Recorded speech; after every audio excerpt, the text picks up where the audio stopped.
ahead and kick off the show with a live interview right now. My guest joining me at this time, she is part of the United Wrestling Federation. She is the creator of the Vicious Vixens show, and they just finished their third installment a couple of weeks ago. And we're here to talk about that and more things UWF. I am joined with the Criminal Felony Foxx right here, right now. Good evening, Felony, and welcome back to Triple Threat Wrestling Radio. Thanks for having me back, Kenny. You're absolutely welcome. And let's go ahead and begin.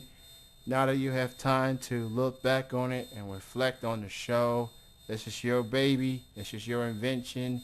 First female wrestling show in the history of Kentucky.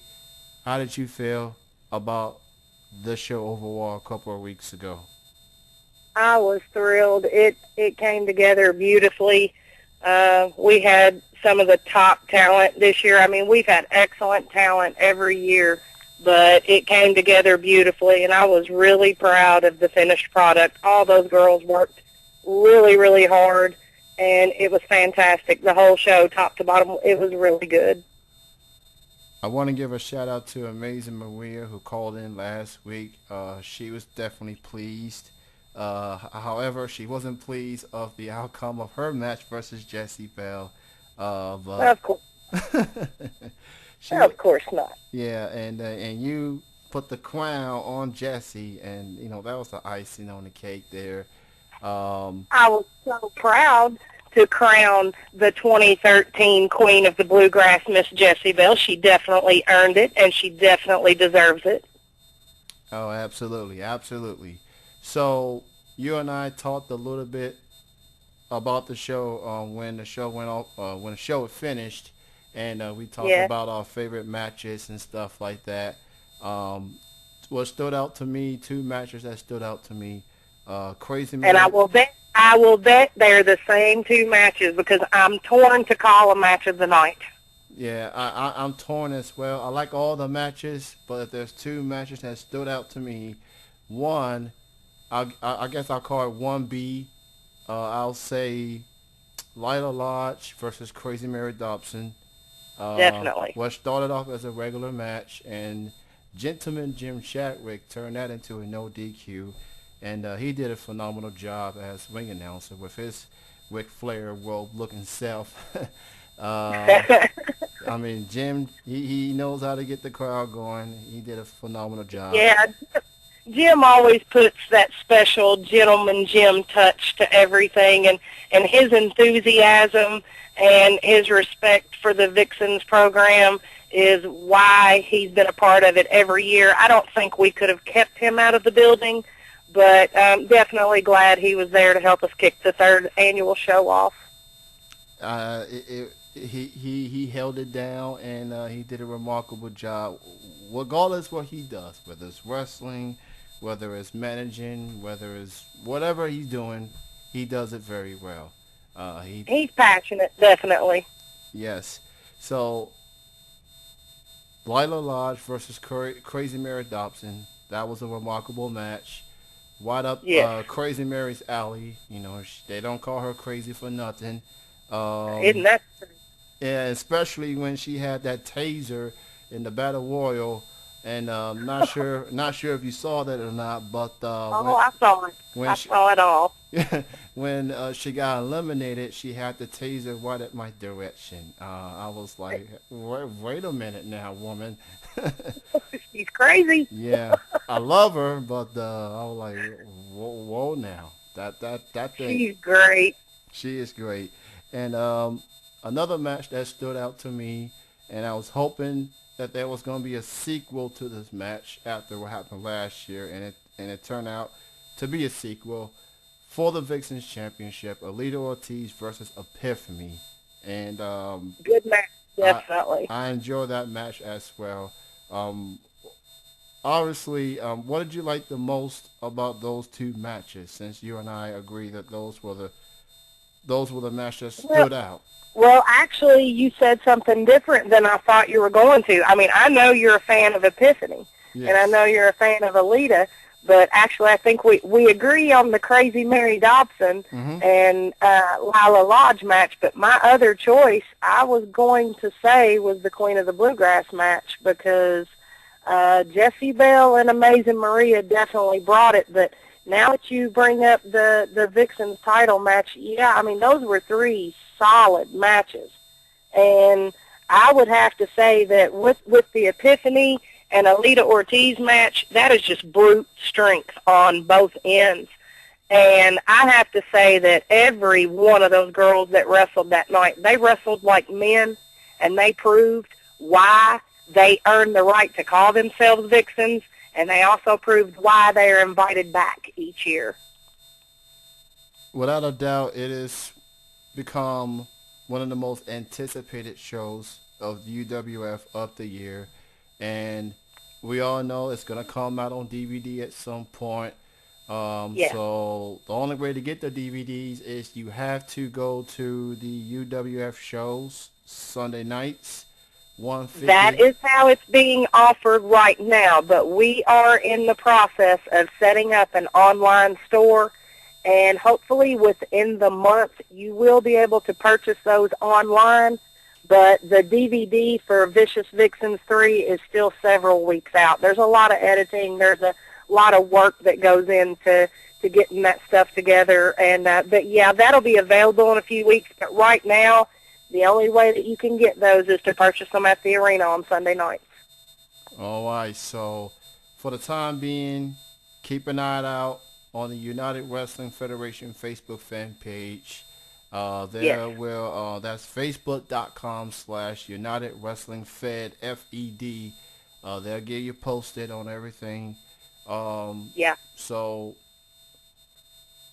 I guess the next thing I want to ask you is, with the success of the Vicious Vixens shows, this is a question that I actually asked Maria, and I want to ask you as well, since you are the creator of this show, of the series now.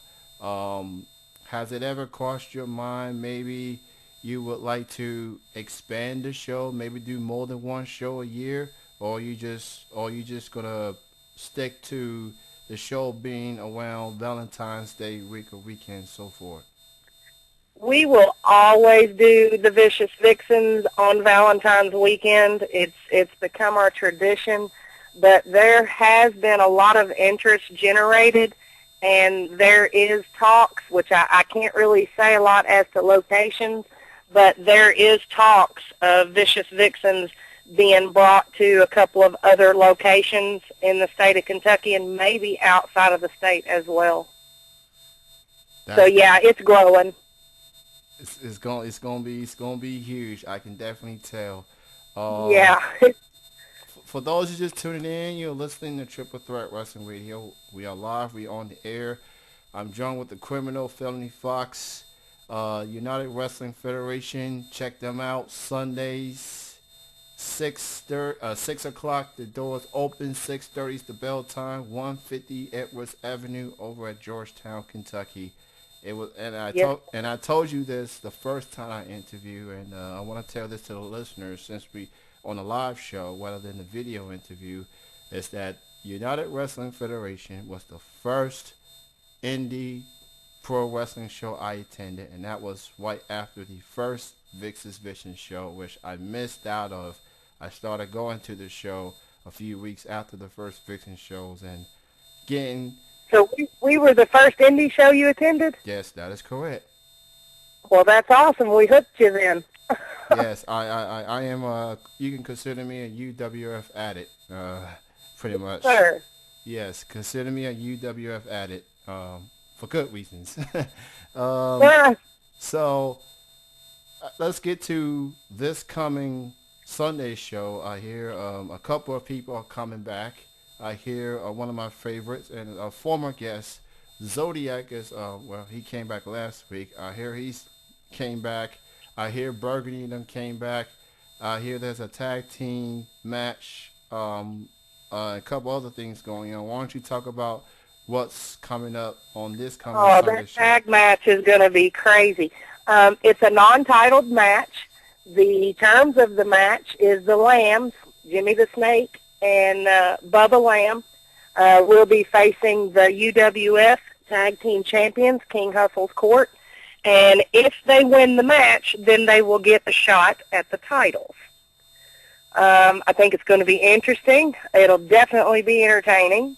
And we also, Zodiac did return this past Sunday, and he already body bagged his first victim. That was Christian Skyfire. And out of his match with Christian Skyfire, there was a scuffle between the ladies, being Burgundy and Amazing Maria, and that has resulted in a match between them this Sunday. So that'll be interesting to see. It's going to be a really good show this Sunday. You know, some returning talent, some new talent. We're doing new stuff every week, and there are huge announcements that are coming. That's all I can really say right now. But we have huge announcements coming that will affect the show all the way through the summer in a positive way. I think everybody's going to be excited about what's to come. And this has been a huge topic as of last week. I'm sure you heard the news. I talked about it last week and my thoughts on it. The IOC has announced that they will be removing wrestling from the Olympics after the 2016 Olympics. As we all know, it's one of the original sports of the Olympics. It's been there since 1896. And it's an Olympian sport. I mean, you know, the beginning, and I think that it's a travesty if this does happen. I can tell you that it won't get, the Olympics itself will not get the support from me that it has in years past, and I think it's a travesty. And you talk about credibility. I mean, they lose credibility over that as well. I mean, it's like it's an original sport, and I mean, there's not room for wrestling, but it's okay to have badminton and curling and some other sports I've never heard of. Ribbon twirling, and I mean, come on. Yeah, these recreation sports. I mean, when I think of the Olympics, I think of passion. I think of country bragging rights. I want to see competition. I want to see sweat. I want to see people fight to the very end. And I mean, absolutely. I mean, wrestling gives you that. I mean, it's unfortunate that they have come to this decision. I mean, I'm flabbergasted. I'm flabbergasted. So are we. The wrestling community as a whole. Everybody is just basically with their mouths open. We can't believe it. And actually, I mean, I don't watch a lot of television, but where I actually first caught wind of it was Bret Hart made a post on Facebook about it, and he was quite incensed. He was really upset about it, and that's where I first heard about it. And at first, I thought it was a joke. And then when I realized, in fact, that it wasn't, I mean, you can hear the uproar in the community. We're not happy at all, and that's an understatement.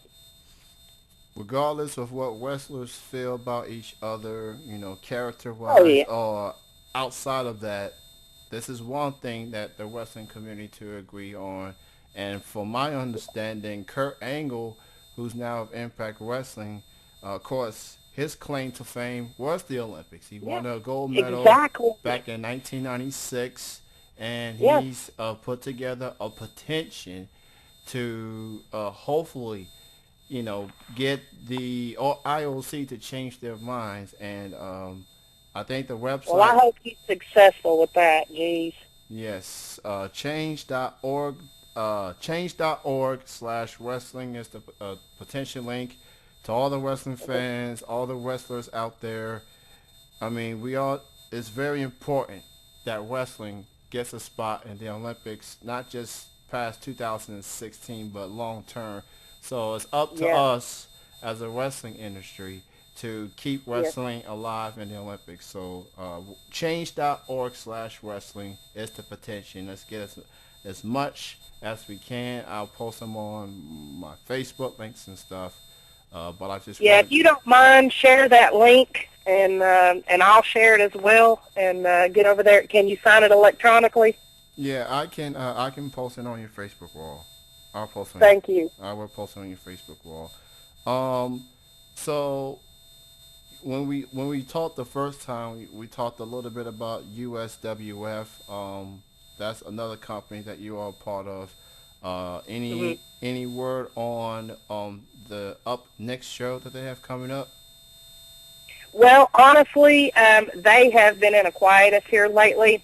They're about to have a new show schedule dates for it to go up. I'm not exactly sure. I'm not sitting in front of the computer right now to pull that up for you. But yeah, they will be returning to action.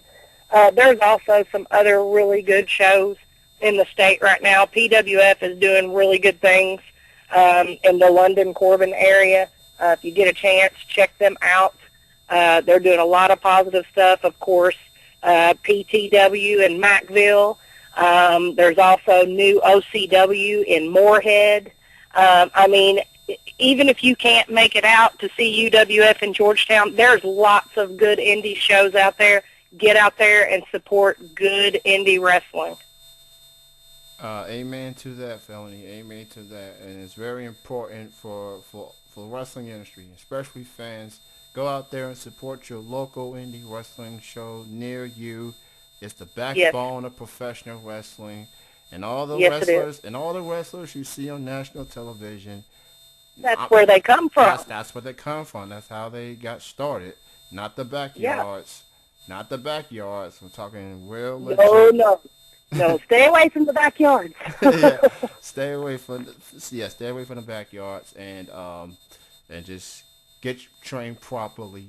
And who knows, you could But be. although Kenny, having said that, at the same time too, there has been some talent that's come straight from the backyards. I mean, but again, that comes from too. Kids start watching it when they're small on TV, and the next thing you know, they're mimicking it.